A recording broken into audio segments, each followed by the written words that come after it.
नमस्ते दोस्तों। आंखें बंद कर लीजिए, गहरी सांस लीजिए और धीरे से छोड़ दीजिए। अब सोचिए, आप एक छोटे से गांव में हैं जहां चारों ओर हरियाली है, हवा में मिट्टी की खुशबू घुली है, दूर कहीं गाय की घंटी बज रही है और इसी शांति के बीच आज मैं आपको सुनाने जा रही हूँ मुंशी प्रेमचंद की अमर कहानी गोदान। ये कहानी है होरी महतो की, एक साधारण किसान की जिसकी सबसे बड़ी तमन्ना थी बस एक गाय का मालिक बनना।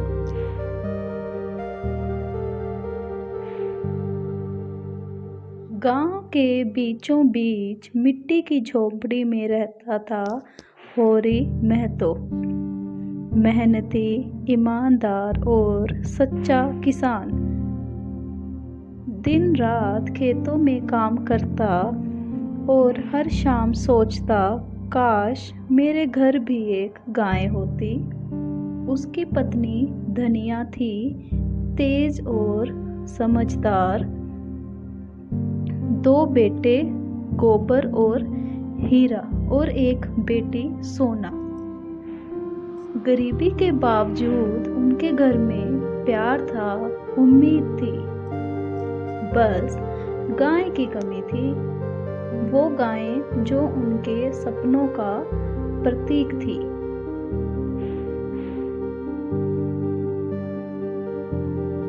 एक दिन गांव के ग्वाले भोला ने कहा, होरी, मैं तुझे अपनी गाय बेच दूंगा। होरी की खुशी का ठिकाना नहीं रहा। वो गाय को ऐसे देखता जैसे भगवान घर आए हों। घर में खुशियाँ छा गई थी, लेकिन किस्मत शायद मुस्कुराना भूल गई थी। पैसे पूरे नहीं थे। उसने कहा, भोला, बाकी दे दूंगा।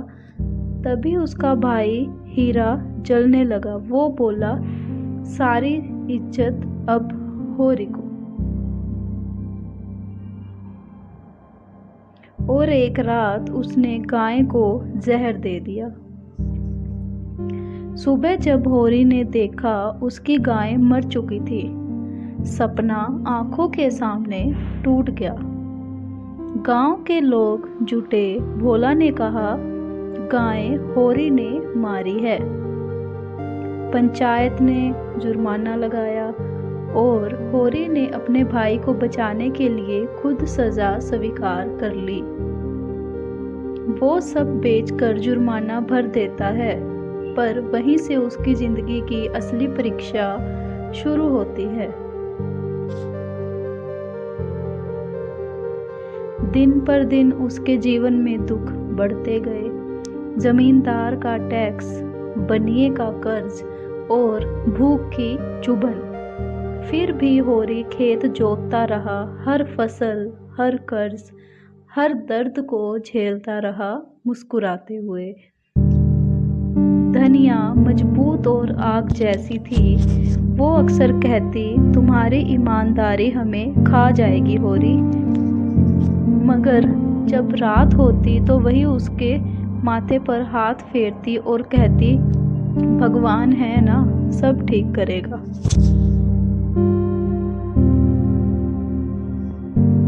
एक दिन भोला की बेटी झुनिया दरवाजे पर आई। वो रो रही थी, गर्भवती थी और उसके अपने पिता ने उसे घर से निकाल दिया था। गांव के लोग तमाशा देखने आए, कहने लगे, होरी, इसे भगाओ। लेकिन होरी ने कहा, यह मेरी बेटी है, इसे कोई हाथ नहीं लगाएगा। गांव ने उसकी हंसी उड़ाई। धर्म के ठेकेदारों ने उसे अपवित्र कहा, लेकिन होरी ने किसी की परवाह नहीं की। उसने इंसानियत को रखा और वहीं प्रेमचंद ने हमें सिखाया कि सच्चा धर्म वो है जो दया और प्रेम से जन्म लेता है। साल गुजरते गए, बेटे बड़े हो गए, मगर जिम्मेदारियां और बढ़ गई। खेत सूखने लगे, शरीर कमजोर होने लगा। अब होरी बूढ़ा हो गया था, लेकिन उसकी एक अधूरी इच्छा अब भी बाकी थी, गोदान करने की। गाय दान करना मृत्यु से पहले आत्मा की मुक्ति का प्रतीक। लेकिन आयरनी देखिए, जिसने जिंदगी भर गाय के लिए संघर्ष किया, वो मरते वक्त एक गाय दान करने में भी असमर्थ था। एक दिन खेत में काम करते हुए वो गिर पड़ा। धनिया उसे घर लाई। वो कांपते हुए बोला, काश मैं गोदान कर पाता। धनिया ने उसके आंसू पोंछे, कुछ सिक्के उठाए और पुजारी को दे दिए।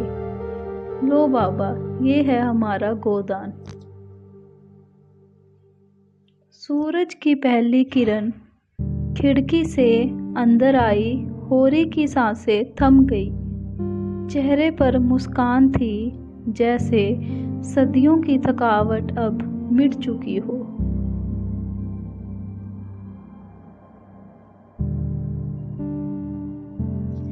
दोस्तों, गोदान सिर्फ एक किसान की कहानी नहीं, ये हर उस इंसान की कहानी है जो ईमानदारी से जीता है, मेहनत करता है, फिर भी दुनिया की अन्याय से हार जाता है। पर अंत में होरी ने हमें सिखाया कि असली दौलत रुपए नहीं, दिल की नेकी है। अब अपनी आंखें बंद कर लीजिए, सांसों को धीमा करिए और कल्पना कीजिए, खेतों में हवा बह रही है, गाय की घंटी बज रही है, आसमान में चांद मुस्कुरा रहा है। होरी अब सो चुका है सुकून से, और शायद अब आपकी नींद भी उसी सुकून से भर जाएगी। शुभ रात्रि।